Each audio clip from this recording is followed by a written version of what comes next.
오늘 본문의 말씀을 가지고 우리를 향하신 하나님의 마음, 그런 제목으로 잠깐 동안 은혜를 나누려고 합니다. 우리가 읽었던 민수기는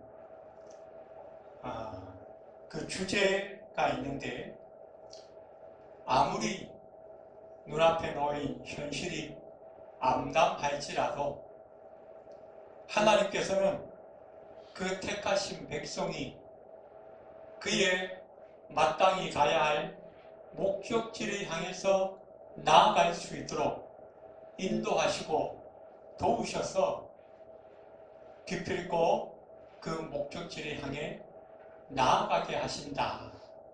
그런 주제를 우리에게 제시하고 있습니다.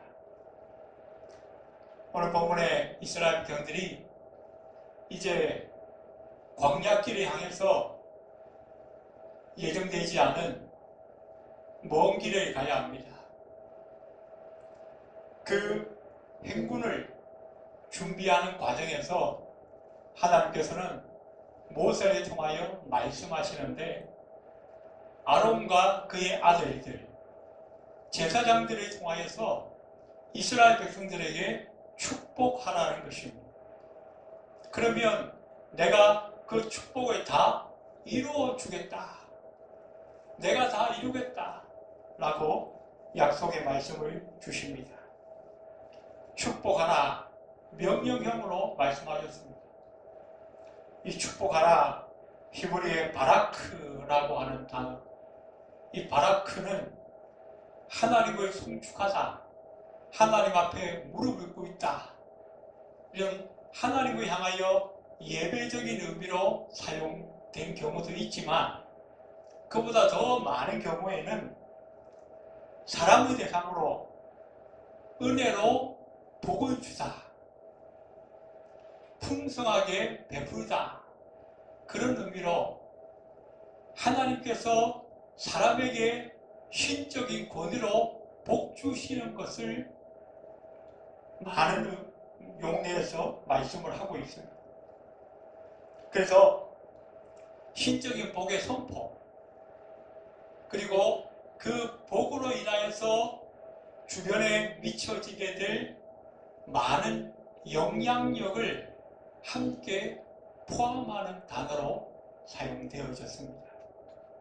그래서 이 바라크라고 하는 단어는 구약에 크게 두 가지 사용이 되어졌는데, 첫 번째는 하나님께서 인간에게 은혜와 선을 베푸심으로 제공되는 하나님의 은혜, 보호하심, 풍성하심, 이런 것들을 나타낼 때 사용되어졌고, 두 번째는 하나님의 축복을 먼저 경험한 한 사람이 또 다른 사람에게 그 하나님의 축복을 선포하고 그 영향력을 행사할 때 이 바라크라고 하는 단어를 사용했던 것을 구약의 성경은 우리에게 가르쳐주고 있습니다.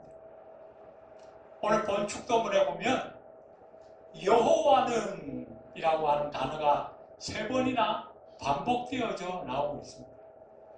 여호와는, 여호와는, 여호와는. 여기에는 학자들의 주장에 따르면 3가지 이유가 있다고 합니다. 첫 번째는 이 복을 주시는 그 복의 주체자가 바로 여호와 하나님이시라고 하는 사실을 우리에게 강조하고 있다는 것입니다. 세상에 그 어떤 우상이나 다른 어떤 신들이 복을 주는 것이 아니라 여호와 하나님께서 우리에게 복을 주시는 복의 주체자시요 복의 근원이 되신다라고 말씀하고 있습니다. 또 이 여호와라고 하는 단어를 3번 반복한 것은 이 히브리 문학에 보면 어떤 문학적인 표현, 시적인 표현을 담을 때에 그 운율을 살리기 위해서 계속 같은 단어들을 반복하는 경우들이 있는데, 아마 그래서 이 시적 운율을 살리기 위해서 이 3번 반복했을 것이다, 이렇게 얘기하는 학자들도 있습니다. 또 세 번째 이유는 이 여호와라고 하는 단어를 세 번 반복한 것은 바로 삼위이지만 일체로 역사하시는 삼위일체 하나님을 상징적으로 우리에게 보여주는 것이다. 그렇게 학자들은 이야기를 하고 있습니다. 오늘 우리는 이 본문의 말씀을 통해서 2023년 새해를 맞이하는 저와 여러분에게 하나님께서 어떻게 축복하기를 원하시는가, 하나님의 마음은 어떤 마음인가 몇 가지로 살펴보면서 잠깐 동안 은혜를 나누려고 합니다. 자, 우리를 향하신 하나님의 마음은 어떤 마음인가? 첫 번째는 하나님의 마음은 자기 백성들에게 복 주기를 원하시는 마음이라는 것입니다. 오늘 24절에 보니까 여호와는 내게 복을 주시고 복을 주시고, 하나님은 어떻게 해요? 이 이스라엘 나라의 실질적인 건국자이십니다. 이스라엘 백성들이 자기들이 모여서 우리가 나라를 이루자 했던 것 같지만 아니에요. 이 이스라엘은 원래 아브라함이라고 하는 한 사람으로부터 시작되어집니다. 그 아브라함을 부르신 이가 누구입니까? 부르시기 전에 이 이스라엘이라고 하는 한 나라와 민족을 계획하시고 설립하시기로 구상하시고 그 모든 과정을 이미 설계도에 다 만들어 놓으신 분, 그분이 바로 하나님이시다.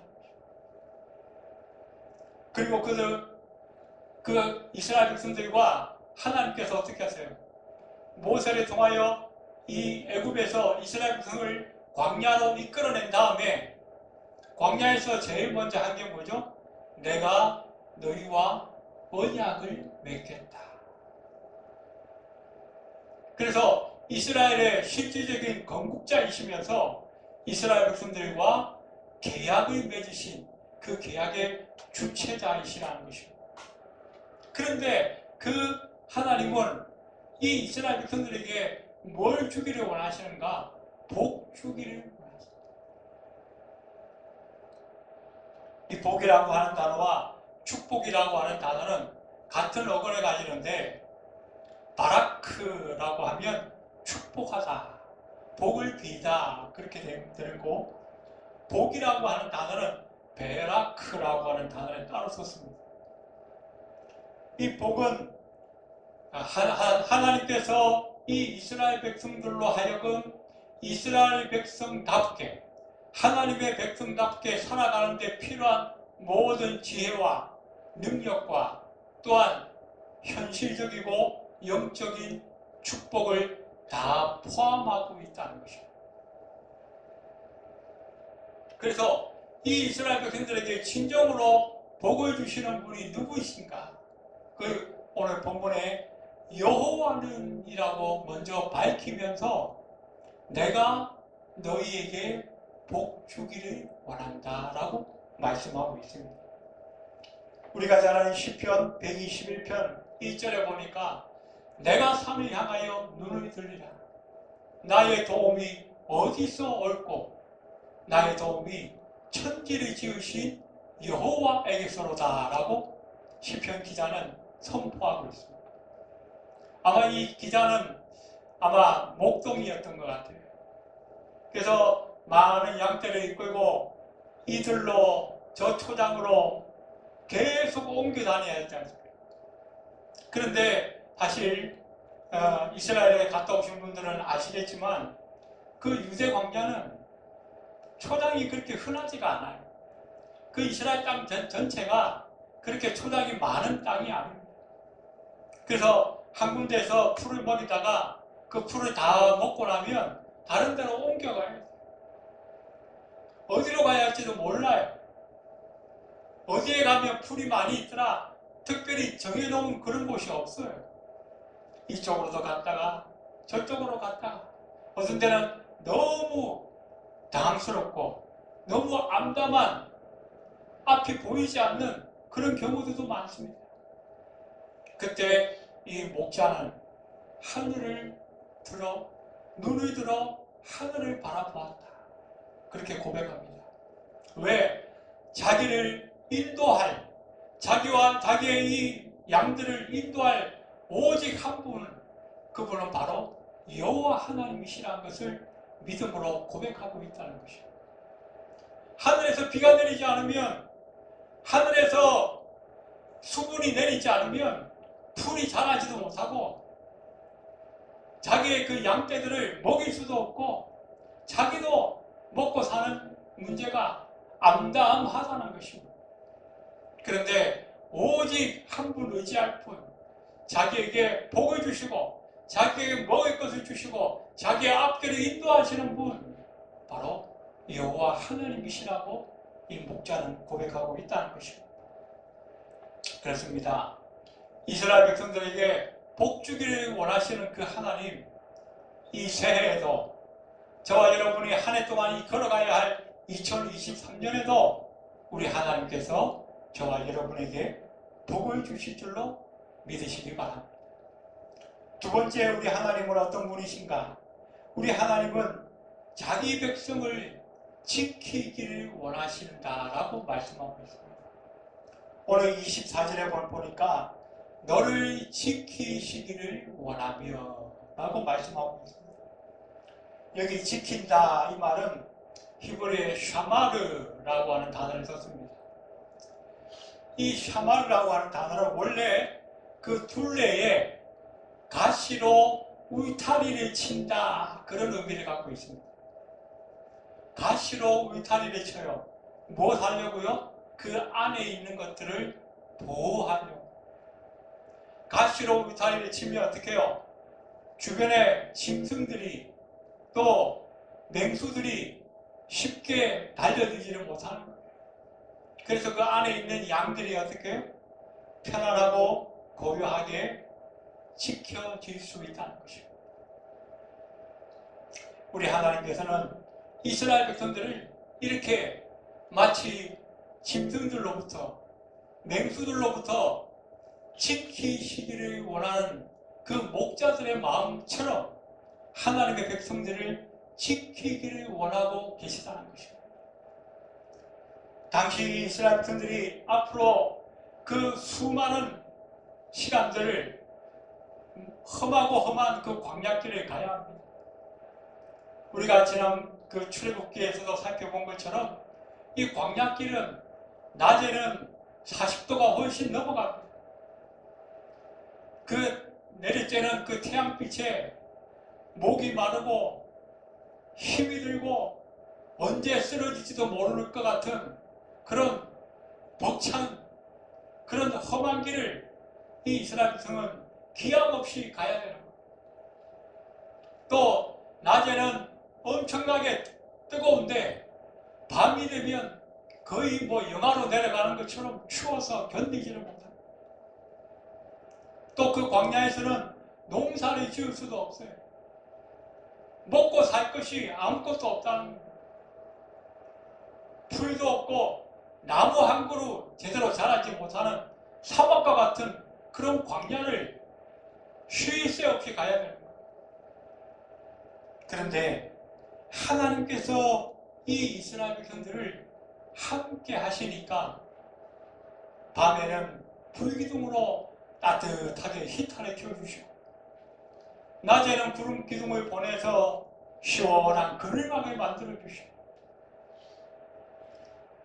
또 그 광야 노중을 가는 동안에 수많은 원수들이 호시탐탐 이 이스라엘 백성을 노리고 있지 않습니까? 아말렉도 주변에 암몬도 모압도 나중에는 또 블레셋도 계속 이스라엘 백성을 노리고 염탐하고 공격하고, 그래서 이 이스라엘 백성들이 자기의 생명을 부지하기 위해서 이 광야길을 제대로 걸어가기 위해서는 하나님의 보호하심이 없을 수가 없다는 거예요. 없어서는 안 된다는 거예요. 반드시 하나님이 함께 하셔야 되고 반드시 하나님께서 지키시고 보호해 주셔야만 이 이스라엘 백성은 그 광야길을 갈 수가 있다는 것입니다. 그런데 우리 하나님께서 그들과 함께 하셨습니다. 그들을 지키시고 그들을 보호하시고 그들을 도우셨습니다. 그 하나님과 함께 이 이스라엘 백성들은 그 험악한 광야길을 담대히 걸어갔다는 것입니다. 시편 121편 4절에 보니까 이스라엘을 지키시는 자는 졸지도 아니하시고 주무시지도 아니하신다. 졸지도 아니하시고 주무시지도 아니하시면서 하나님께서 이 이스라엘 백성을 지키셨어요. 이스라엘을 지키신 그 하나님, 저와 여러분도 지키시는 줄로 믿으시기 바랍니다. 올 한 해 저와 여러분의 모든 발걸음 위에 하나님께서 함께 하실 줄로 믿는 것입니다. 세 번째, 우리 하나님은 어떤 하나님이신가? 자기 백성에게 그 얼굴을 비추시는 하나님이시라고 말씀하고 있습니다.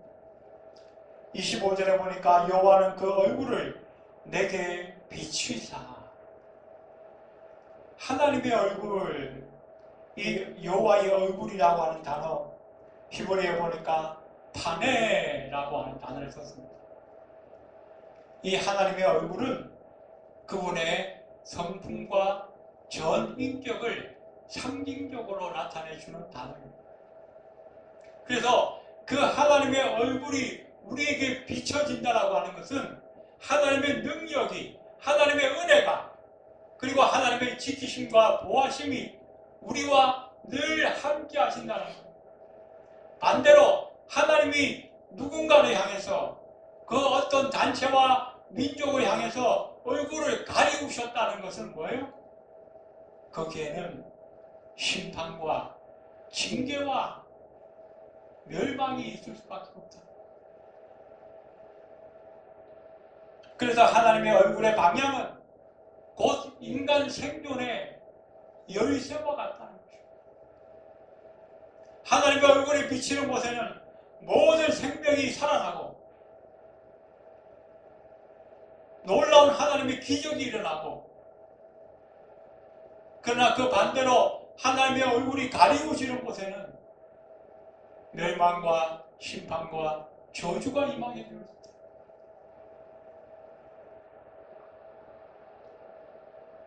그 하나님께서 새해에도 저와 여러분을 향하여서, 우리 교회를 향하여서 하나님의 얼굴을 비치시는 줄로 여러분 믿으시기 바랍니다. 또 26절에 보니까 여호와는 그 얼굴을 내게로 향하여 드사라고. 무엇을 향하여 드사? 히브리어 나사라고 하는 단어가 있습니다. 여기에는 받아들이다, 열망하다, 공급하다, 그런 뜻을 갖고 있는데, 열정적으로 바라본다, 계속해서 주목하여 본다, 그런 의미를 가지고 있습니다. 이 말은 우리 하나님께서 저와 여러분을 향하여서 지속적인 관심을 가지고 끊임없는 사랑을 가지고 계속 지켜보고 계시다는 것입니다.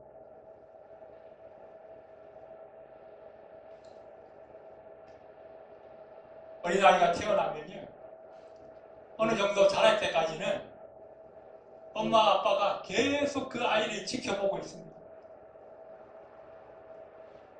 잘 때도, 일어나서 옹알이를 할 때도, 또 뒤집기를 할 때도, 기어갈 때도, 혹시라도 이 아기의 앞에 잘못된 장애물이 있지는 않을까? 이 아이가 혹시 입에 잘못된 것을 넣지는 않을까? 잘못된 것을 만지지는 않을까? 어디에 부딪히거나 넘어지지는 않을까? 계속 지켜보는 거예요. 그것처럼 우리 하나님께서 저와 여러분에게 모든 것을 집중하여서 우리를 지켜보고 계시다. 뭐 하려고요? 혹시라도 도움이 필요하면 즉시 도움을 주시다. 혹시라도 우리가 위기에 빠지면 즉시 그 위기에서 우리를 구출해내려 불꽃 같은 눈동자로 우리를 지켜보고 계시는 분, 그분이 우리의 하나님이신 것을 여러분 믿으시기 바랍니다. 올 한해도 우리 하나님은 졸지도 아니하시고 주무시지도 아니하시고 저와 여러분의 일거수 일투족을 불꽃같이 지켜보실 것입니다. 그리고 우리와 함께 하시면서 모든 위기에서 우리를 구원하시고, 아니 위기가 우리 앞에 닥쳐오기 전에 미리미리 그 장애물을 제거하시고 우리를 보호하시고 지켜주실 것을 여러분 믿으시기를 바랍니다. 그 다음 네 번째로 우리 하나님은 어떤 마음을 갖고 계신가? 자기 백성에게 은혜 베푸시기를 원하신다라고 말씀합니다. 25절에 보니까 은혜 베푸시기를 원하며, 이 은혜라고 하는 단어 히브리어 환한이라고 하는 단어를 썼습니다.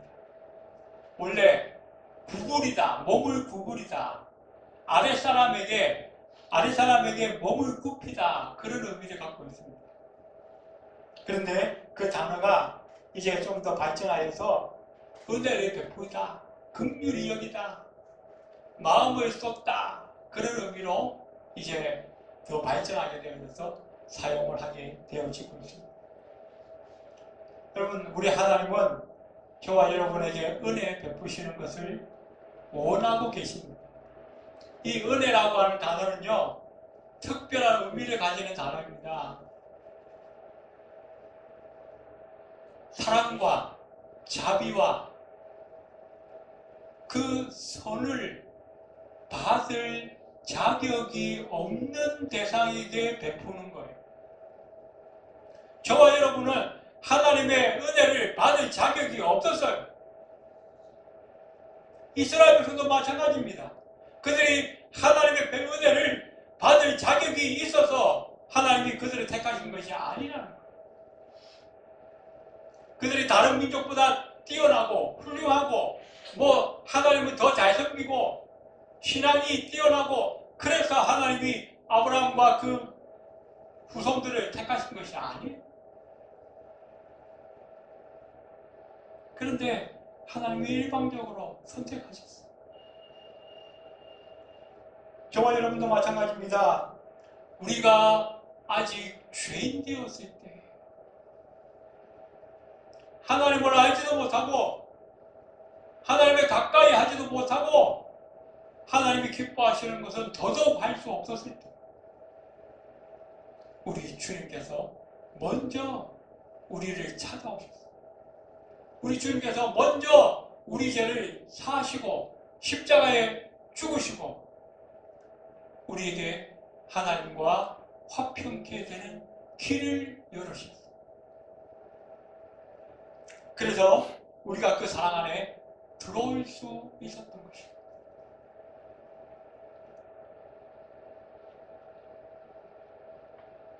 우리를 먼저 사랑하신 그 하나님께서 올 한해도 저와 여러분과 함께 하시면서 그 은혜로 우리를 인도하시는 하나님이신 것을 여러분 믿으시기 바랍니다.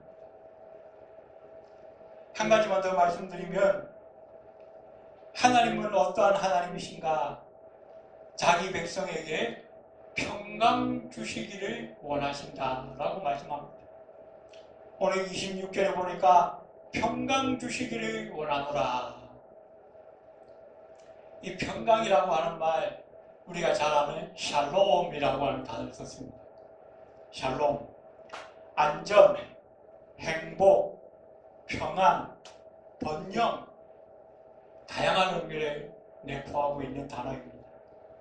그런데 이 샬롬이라고 하는 것은 우리가 흔히 평안, 평화 이렇게 번역을 하는데 단순히 전쟁이 없고 불화가 없는 그런 상태만을 의미하는 것이 아닙니다. 여러분, 우리나라에도 벌써 70년 전에 이 남북 전쟁이 있었죠. 6.25 전쟁이 있었습니다. 자, 전쟁이 한 3년 정도 하다가 휴전을 하게 됩니다. 단순히 서로 총을 쏘지 않고 대포 쏘지 않는 그 상태를 평화라고 말할 수 있습니까? 일단 전쟁이 그쳤으니까 평화라고 할 수는 있을 것입니다.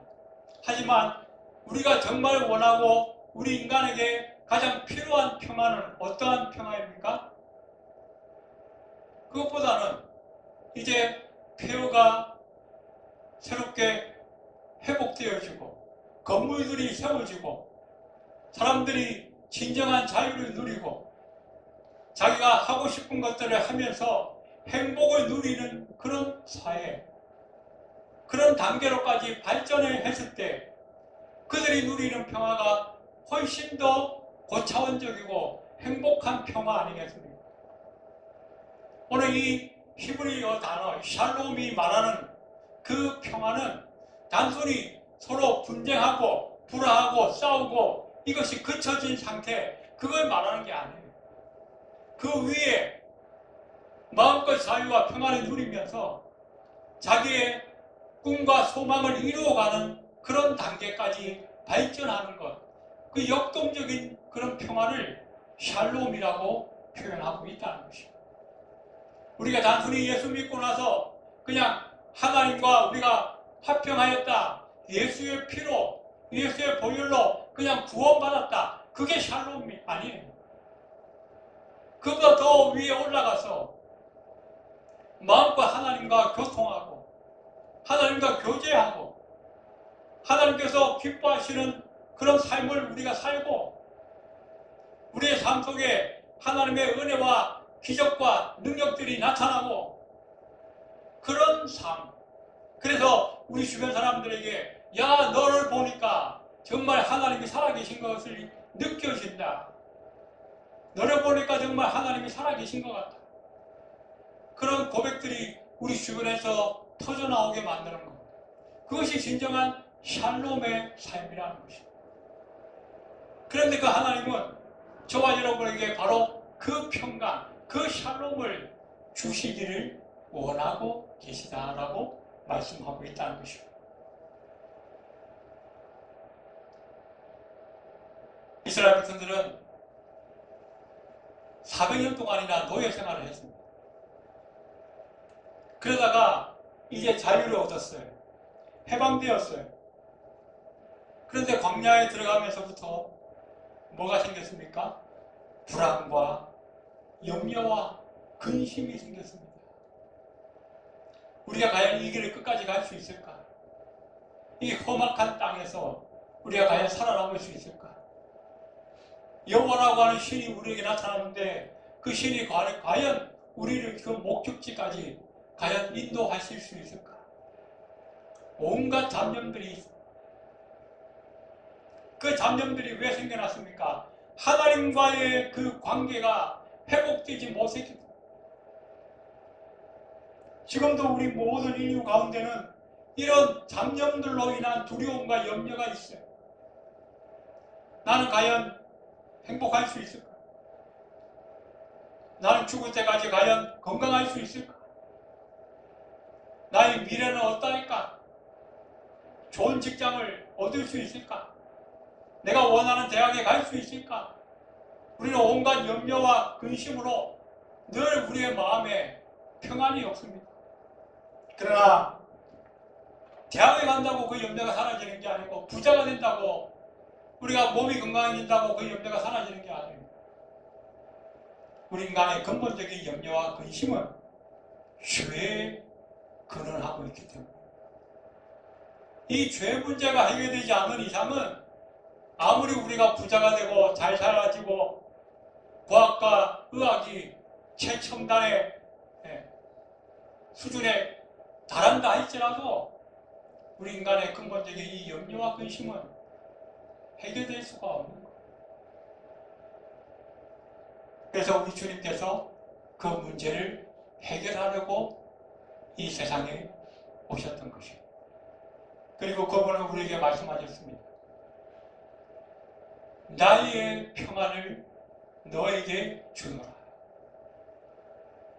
세상이 줄 수도 없고 알 수도 없는 이 평안을 내가 너희에게 주노라 라고 말씀하셨습니다. 그 평안을 신약의 기자들은 에이레네라고 표현했습니다. 구약에서는 샬롬, 신약에서는 헬라어로 에이레네 그렇게 표현했습니다.